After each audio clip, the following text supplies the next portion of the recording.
Ömür 3 gana күндөн турат. Кече, бүгүн жана эртең. Кечеги күндү баарыбыз жашап өттүк. Ал эми бүгүнкү күндү жараткан Алла кимдин бешенесине жазып, белек кылып берген болсо, алар жашап атат. Эртеңки күндү көрөр көрбөсүбүз бир гана жаратканга маалым. Ошондуктан Алла Таала бизге белек кылып берген бүгүнкү күндү кечээки күнгө өкүнүү менен өткөрүп жиберүү бул бактысыз адамдын иши.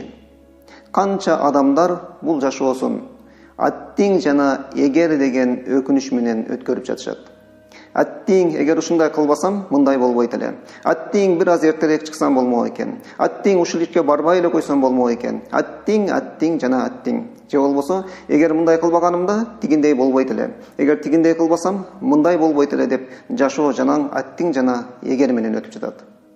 Жашоосун мынтип өткөргөн адамдар ар дайым жүрөгүнө кайгы толтурат, маанайын чөктүрөт, бактысыз болот. Ошону менен гана тим болбостон, жараткан Алла биз кааласак дагы, каалабасак дагы көрө турган тагдыр бешенебизге жазып койгон Аллахтын тагдырына нааразы болуп, күнөөкөр болот.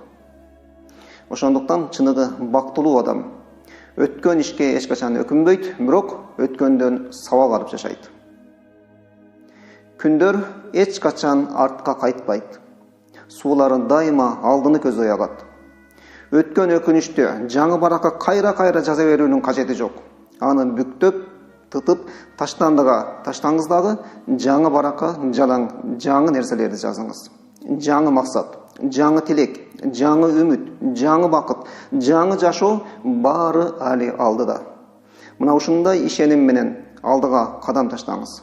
Мына ушул сизге бакыттын дагы бир эшигин ачып берет.